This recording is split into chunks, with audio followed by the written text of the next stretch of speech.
qui ressemblent à des personnalités du monde de la science, de la culture, des médias en liaison avec des chercheurs, des experts, des scientifiques de haut niveau, et qui ne se trouvent pas seulement dans la dénonciation de la vivisection, mais qui engage une véritable réflexion et qui fait un travail qui se donne les moyens pour parler des alternatives à la vivisection et plus globalement à l'expérimentation animale.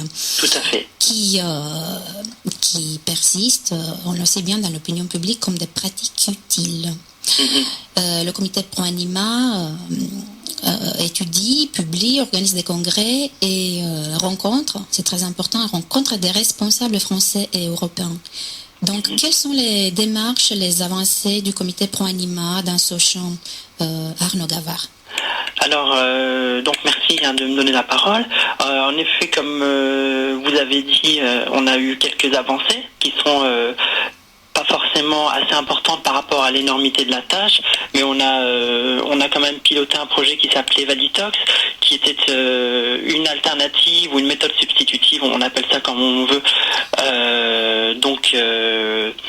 qui était une technologie assez sophistiquée, qui peut donc se substituer à l'expérimentation animale, notamment sur les rongeurs, et qui avait une fiabilité beaucoup plus importante, puisqu'on sait que ces alternatives sont hélas toujours comparées aux tests sur les animaux, et là Valitox avait une fiabilité plus importante et des résultats plus fiables. C'est un projet qui est actuellement à l'ECVAM. L'ECVAM, c'est l'organisme européen en charge de valider des validations, donc, afin qu'ensuite ce programme soit véritablement utilisé. On sait qu'il est déjà, en tout cas, utilisable. D'accord. Donc, vous apportez des preuves rigoureuses qu'aucune espèce ne peut être prise comme modèle biologique fiable pour une autre, parce qu'en fait, c'est ça le problème. Ça, c'est le postulat de base de l'association qui a été créée il y a plus de 20 ans.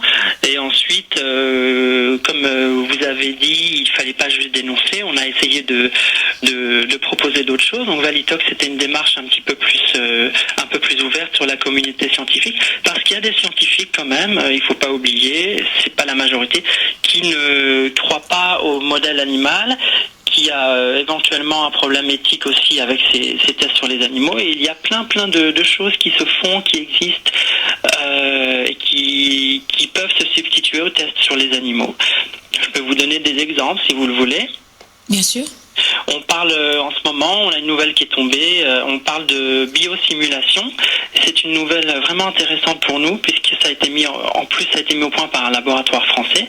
C'est une technologie informatique qui reproduit le système nerveux humain. Donc pour les maladies neurodégénératives comme Parkinson ou Alzheimer. Donc il y a plein de techniques, plein de voies de recherche qui s'ouvrent, des cellules humaines cultivées en tissu pour un résultat proche de plus fiable, en tout cas pour l'espèce humaine. On arrive à modéliser certaines maladies. Et ça, c'est vraiment important, ça, c'est vraiment intéressant. Et ces scientifiques-là, nous, on veut les soutenir de manière vraiment poussée. C'est pour ça qu'on lance un projet qui s'appelle Ethic Science. D'accord. J'imagine que tous ces détails, on peut les trouver sur votre site. Sur le site, on peut trouver tous ces détails. Alors, on a vraiment une partie qui est un petit peu plus militante, où on écrit au pouvoir public, on essaye de les rencontrer pour les bouger, parce que ça ne bouge pas assez vite. Et une partie un petit peu plus recherche, puisqu'on veut soutenir cette recherche alternative. On veut mobiliser la communauté des personnes qui aiment les animaux, qui aiment la nature, et ces personnes qui veulent quand même soutenir la recherche.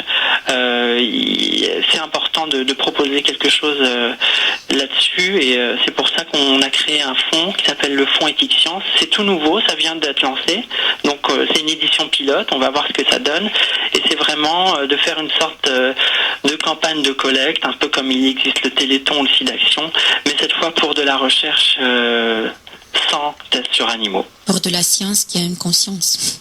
Exactement, tout à fait. D'accord. Donc on encourage tout le monde d'aller sur votre site proanima.fr, et je te remercie beaucoup, Arnaud, pour tous ces détails. Merci beaucoup. Au revoir. Au revoir.